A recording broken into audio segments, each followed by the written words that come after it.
Drax makes the most sense in protection. That's just the best way to play him realistically. I've tried doing him in other ways. I'm just not a good enough Drax player, but I have been going back to the old formula that made him so good, which is getting punched in the face and then returning that damage for attacks of his own.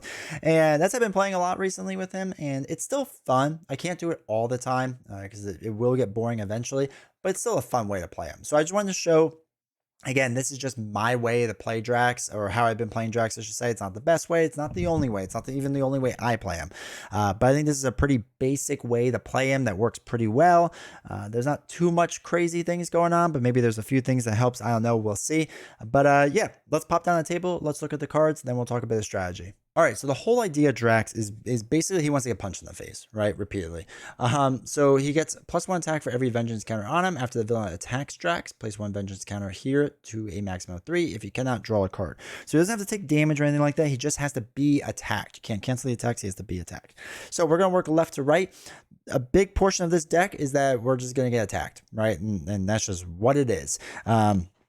And there's something certain we have to go on with med team, and we'll talk about that specifically. But let's work left to right. One of the biggest issues I have with Drax is that after I get hit the appropriate amount of times, I don't want to get hit anymore, or I need help thwarting. So for like Ironheart, it's an easy way to get card draw. It's an easy way to thwart one off the board, right? And to take a hit later on. Yes, Drax wants to get hit in the beginning, but only for a little while, and then he doesn't want to get hit as much. So we have Ironheart as a cheap blocker and card draw. Martin X again as a cheap blocker. Both of them allow us to thwart. I have Spider-Man here because I really like Spider-Man right in the beginning to get 3 thwart off. I think that helps a lot. I think that's a very useful card I haven't been using as much as I probably should, but I like that card a lot. And again, Gamora, because eventually I want to get some of these event cards into my hand, or his own event cards really, and then this will help us hopefully get there faster. So you can switch out any of those allies with allies that you like more. I just suggest using cheaper allies. Generally speaking, Drax will be able to do enough damage, right? Realistically, Drax will be able to do enough damage. So if you need them to get through any tough statuses or anything like that, that's what you can use them for. But generally speaking, Drax should be pretty good at that. So with that being said, once we start swinging for a lot, we are going to want Limitless Stamina. This is going to help ready up our hero to swing a lot again. Now, Drax starts off with 1 attack, but if you get one of his knives, I don't remember which one it is. I think it's just Drax's knife, right? Drax's knife gives him a +1 attack, and then the 3 other vengeance counters would give us 5 attack in general. I don't really want to flip down to get rid of him unless I have to. But swinging 5 each time, then ready up to swing another 5, like swinging 10 for Drax for effectively 1 cost is crazy good. So I want that. And again, we want to get attacked. So cards like Subdue will help us. When an enemy initiates attack, the enemy gets -3 for the attack. We're still going to take some damage, and that's fine. But really, this is to help us with not taking as much damage as we possibly would. Again, if it leads to 0 damage, that's fine, because we were still attacked, right? We were just attacked with 0. Leading Blow is a really nice card too for when you want to ready up easily. When your hero makes a basic attack, just go to top card in the encounter deck, reduce your attack by that amount, and then if it still does damage, heal your hero. Now, what's nice about this is that once you get like 4 or 5 counters on, almost all the time you're going to ready back up. So let's just say you attack for 5, and let's say you get lucky and you draw a 0 boost icon card, and then you can ready up, do another 5, use Limitless Stamina to ready up again, right? So you're doing 15 with 2 cards and 1 cost. I mean, that's pretty strong right there. I've seen some people say that you shouldn't use both of these because it's too much ready ups. I don't know if that's a thing. I want to ready up and deal as much damage, especially if we start getting minions on the board. Drax controlling minions does get a little bit tougher, and I think readying up helps that. And then we also have Bait and Switch. The villain attacks you, which is super useful, and then you remove 4 threat from the main scheme. Threat removal will be tough for Drax. It's one of the harder things I have with him. He doesn't have a great way to remove threat. So being able to just take the hit, which we kind of want to anyway, especially early on, and then removing 4 threat from the scheme, or from the main scheme, is going to hopefully help us out. Side schemes are still a bit rough. You have to figure out how to work your way around that, and probably have to tweak the deck slightly if there's a lot of side schemes. But as far as main scheme, you're going to be good there. We have all of our doubles, which is nice. I also put in 3 energy barriers. I know some people don't do this, but I like doing this because, again, we are going to be taking a lot of hits. We do have 14 as a starting hit point total, but being able to prevent and ping some damage back, especially to a tough enemy, I think is really useful. So I like that card for that. We're going to skip over these for 1 second because we're going to talk about Unshakable. You don't want to be stunned with Drax. That's for sure. You really, really, really don't want to be stunned. So we want to make sure we have Unshakable or Night Nurse. Now, you don't necessarily have to run both these cards, but I have been, and I think it's just, I'd rather err on the side of caution than being as efficient as humanly possible, right? Like, realistically, most people probably tell you only need to run one of these. I'll run both, right? And then even if we get steady on ourselves, but we get one of the stun cards, it's still nice to be able to clear out that stun card so we don't have to worry and heal up, right? I'd rather be as cautious as possible. Now, Med Team can be used for us, and you can put in, if you decide to take out one of these energy barriers and put another Med Team in, feel free to. Like, if you rather have 2 Med Teams, that makes sense. Or, you know, instead of Night Nurse, have Med Team. Like, feel free to mess around with that a little bit to whatever suits your playstyle. But the reason we have this is not to heal us. It is to heal Mantis. Now, Mantis lets you exhaust her to deal 1 damage to her and heal 3 damage from Identity. So she's going to heal us 3 for healing her 2, essentially, right? So she's going to exhaust, heal 3, exhaust to heal 3. She's going to have 2 damage. We Med Team her back to full life, and then we can just keep healing Drax for 3 damage. And that's why we're going to have that card out there. That's kind of the synergy that's going on there. So don't use Med Team to heal yourself. It's more efficient to heal yourself with Mantis. Now, of course, if you're in a complete bind and you haven't gotten Mantis or something happened and you need to do it to stay alive, absolutely do that. But that would be the ideal situation. So let's talk a little bit of strategy, and then we'll do some opening hands and some closing hands. All right, so as far as strategy with Drax, early on we want to get punched in the face. That's really what we want to do, using Leading Blow and Subdue to kind of help reduce the amount of damage that we take would be really nice. Getting both of his knives out there, one gives us a +1 attack when we're in hero form, and the other one gives us Retaliate. Retaliate's not as important, but it's still nice because, again, we're going to be getting punched in the face a lot, so that can help a lot. Dwight Mastery is a really great card to get early on, and probably one that you want because, again, after you make a basic attack, you draw a card. Now, we have our ready ups so that we can ready up to draw another card, and then, attack, draw a card, ready up, draw another card, right? It doesn't exhaust to draw the card. It's just after you make his basic attack. So we want to have ready up cards that will allow us to use Dwight a couple times. 2 Summoner Die is really nice because you are going to be taking a lot of hits to the face. Is it absolutely necessary to get out there early on? Maybe not early on, but eventually it'd be nice. And then once you're kind of built out with your 3 counters, just go win. Go win against the villain. That's really what you gotta do.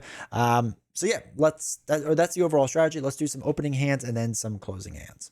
All right, so we have Drax out on the table. Let's shuffle him up and let's do some general opening hands. Just get a feel for him. Again, we want to get those upgrades out there pretty early on would be nice, especially the attack one.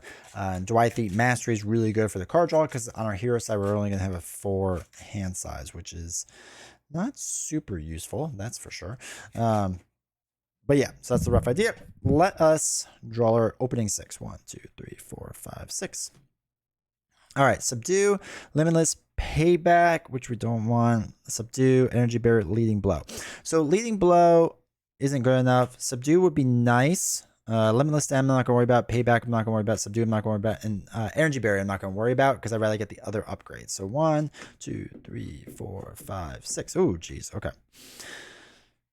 Not ideal, but not the worst thing we have. So let us flip up and we'll dump 2 cards to put in Ironheart, which lets us draw a card. It's a bait and switch. I would only consider this if there's some threat removal on the main scheme. If there's none yet, it's probably not worth it. Subdue would be nice to hold on to. Ugh. This is a rough opening hand. All right, we are going to dump 3 and get Gamora into play. We could thwart to keep it down. We can attack, and we can attack with 1. I mean, that's nothing really that great. You could discard until you get an event. I don't think I'm going to do that yet. Does that make sense? No, let's do that. Let's discard until we get an event. Okay, Intimidation. That's not really what we wanted, but that's fine. All right, so I would do that to get this event. We don't really want this, so I would throw it away. Then we draw back up, right? 1, 2, 3, 4 cards. Hopefully we got a Subdue. Okay, so we did. So, this is a rough rough hand because I want Mantis, but I'm not going to be able to play Mantis. So we would get hit in the face, which is fine, kind of what we want. And in doing so, you have to decide if Subdue makes sense. I almost don't want to do Subdue. I would rather, at this point, use a payback to deal 2 damage onto the villain. And then for our turn, I would dump 2 cards. Actually, you know what we could do? Let me rewind that slightly. Let's actually do throw away payback to play Subdue. Get -3 attack. We get attacked, right? Now for the next turn, we can use Gamora to attack and get another event, which is Knife Leap, which is fine, because we can dump both of these then to play Mantis, who then we can use Mantis to heal us up. We can swing for damage. Ironheart, you can either keep as a blocker, but probably not. We're probably going to do 1 damage or whatever with Ironheart. Draw 4 cards. 1, 2, 3, 4. Med team, fight me, coward, bait and switch. Okay. So we would get hit in the face again, which is fine because we have Mantis out here to heal us.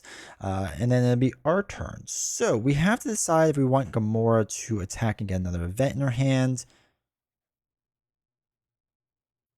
Which maybe?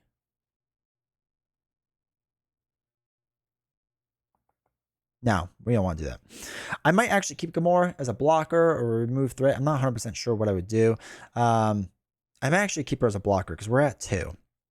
So what I would do is use double and bait and switch to play med team, right? Use Mantis to heal us unless we're not at full life, or if make sure that we can heal the full 3. If we can't, then I'll wait a second. And then use med team to heal up Mantis because we used her twice. I would attack for now 4 at this point. I use fight me coward to ready your hero. We get to draw a card. The villain attacks you. We drew Martin X. That's fine. Villain would attack us, and that would bring us back up to full damage now. So now we're swinging for 4. I would do 4 and then decide what we want to do from there. So now that we're at full life, I would throw away Martin X, draw my 4 cards. 1, 2, 3, 4. And we have Intimidation, Knife Leap, and Energy Barrier. Okay. Because I'm at full life, I would actually probably take the hit with Gamora to relax things down a bit. And then our next turn, if we're not at full life, I would use Mantis. If we're at full life, I don't have to worry about it yet. And then at this point, I'd probably start using like Knife Leap. Because we're swinging for 4. Use a double and energy barrier to play Knife Leap. So that's 9 damage on the enemy, right? Doing a crazy amount of damage. Hopefully we're good. I would probably get rid of Intimidation at this point. And then we're ready up. Because again, what we need is Dwithy or our knives. So that's 4. 2 stubborn to die. Drax's knife. Parry. Okay, parry could be good too. Because at this point, again, if we get attacked, we can use parry. So that when you would take any amount of damage, prevent that amount of damage equal to double your attack. I should also be drawing a card now. I completely forgot. So we parry, we get to draw another card. And then I would use each one of these as a resource to put in Drax's knife. So now we're doing more damage, right? And then we have retaliate. And now we're kind of like built out, ready to go. 1, 2, 3, 4 cards. Again, another parry, which is really nice because we would get hit, we parry it, we get to draw a card, which is Dwight, which actually we probably keep. So we throw away Spider-Man to put in Dwight Mastery. We can make a basic attack to draw a card. Oh my gosh, we have a double. Might do like a fight me coward to ready your hero. We get to draw a card, which means then the villain would attack us, which we would probably take the hit because Mantis can ready up. And then we can swing for another bunch of damage, right? And we're already kind of built out and you can see the process of what we're doing. So that is how we would be starting our hand. Again, these are the really key cards here, but getting Mantis early on, being able to ready up Mantis was super helpful. And limitless stamina to ready us up. So let us go on to some of our closing hands. All right, let's say we're getting near the end of the game, right? And we have, let's just say full life to make argument easier. We'll shuffle up, we'll draw our 4 cards. 1, 2, 3, 4. And again, usual situation where the enemy has 2 or the villain has 2. We're going to flip to 18 after that. So we have some good cards for sure. Okay, so we're now swinging for 2, 3, 4, 5 damage total. So if they have 2 life left, I would exhaust and use leading blow. Let's just say we draw a 3 boost icon, right? We do the 2 damage still, so it flipped the villain over to 18, but we would get to ready up, which is really nice. Then I would use a double and fight me coward to do a knife leap. So now we're attacking for 10. So they were at 18. They're now down to 8 life. Oh, wait, I have to redo this. Let me redo this. Sorry, I messed up. All right, so now we're at the end of the game, getting all set up. We have it somewhat built out. We have 2 allies, which should hopefully help us a lot. We have Unshakable, just in case we get stunned or anything like that. And then let us draw our hands out. So 1, 2, 3, 4. So Ironheart double, parry Night-Nurse. Okay. So for the very beginning, what I probably would do is use a double to play Ironheart so we can get a card draw, because I want something big. Leading Blow. Okay, that's even better. The reason being is because, again, in the situation that we usually do, the villain has 2 life before they're about to flip over to 18 life. So let's exhaust Drax, because we're going to be doing 2 damage. Or, I'm sorry, we're going to be doing 5 damage, because 1, 2, 3, 4, 5. We're going to use Leading Blow. Let's say we turn over a 3 boost icon, so we still do the 2 damage, but we get to ready up. Now, after Drax makes a basic attack, draw 1 card, which is Fight Me Coward, which could actually be interesting. So what we could do at that point is they're flipped over. So we're going to attack for 5, right? We're going to do 5 damage, and then we get to draw a card because we made a basic attack, which is a double, which, okay, that's interesting. So now what I want to do is do a Fight Me Coward, right? So the villain's going to attack me. We just did, what did I just say, 5 damage from 13, or I'm sorry, from 18, so it brings him down to 13. So we're going to ready our hero. We get to draw a card, which is an energy barrier, and they would attack us. Now let's say we just take the hit, right? We can just take the hit. That's fine. Now in 13, we get to draw another card because of our response, which is a Knife Leap, which is the win, or close to the win. I'm sorry. Because what we'll do is we'll attack for another 5. Plus, we're going to be doing Knife Leap, so we'll throw away a double energy barrier. So that's 10 in total. So down to like 3 life at that point. We get to draw another card after make a basic attack, which is a Leading Blow, which doesn't really help on that point. But if they only have 3 life left, we just exhaust everyone to win, right? Everyone's doing 1 damage. Now, let's say they were at 4 or something like that, and we couldn't do it. So we'll do 1 damage, and then Mantis will heal us up, and we'll heal up Mantis, or back up, close to full life or whatever. So let's say we're at that point. And with these cards, I would actually probably keep parry and get rid of everything else, and then draw back up. So it's 1, 3, another Knife Leap, and then we get to shuffle up. And then for this turn, if we didn't have parry, we could just have an ally take the chump block, but we're getting 2 bad cards, so we might have gotten some really bad stuff happening to us, so we have extra blockers just in case. So they would attack us. If we have parry, I'm just going to parry it so that we wouldn't take any damage, hopefully, and then we get to draw another card because of our response, and then it would be our turn. So really, to just win, we would just exhaust, throw away a double, an energy barrier to play Knife Leap. That does more than enough damage. We'd also get to draw a card after we made a basic attack, which gets us Fight Me Coward, which then we could throw away this to use Limitless Stamina to ready ourselves up, which again, we'd exhaust for another 5 right there to do more damage. So you can see, just at the end, when he kind of gets going, especially with his cards built out, he's really strong. We don't mind taking the hits because, again, when the counters get on and we have our 1 knife, we're doing 5 damage, and also we're just drawing an extra card. So even though it has a 4 hand size, it's not that it's more than enough hand size, but it's you'll quickly get a lot of cards, especially if you're taking the hits and doing basic attacks and you're readying up. You're going to keep doing card draw. So that's the rough idea. That's how I play him. So let's go back up to the other camera. All right, so hopefully you enjoyed this how I play video of Drax. This is a pretty basic way to play Drax. I think most people play this way, but it's always good to go back to basics and show it off a little bit. Maybe this deck does a little bit more fine tuning or tweaking than what you're used to, so feel free to play it. It's a pretty strong deck. Drax is a pretty strong hero. He's pretty good. It just takes a little bit to build him out. That's the only tricky part, is you have to build him out a little bit, and you don't want him to take too much damage. But pairing up Mantis and Med Team can be really strong to heal you up and keep you alive. So protect Mantis, who will protect you. So if you enjoyed this video and want to watch other videos like it, right over here is a video of Venom. It's basically the same as idea, just how I play Venom. It was a lot of fun to do. Hopefully you enjoy it. If you made this far in the video, hit the like button, hit subscribe. All that stuff really helps out. See you all next time.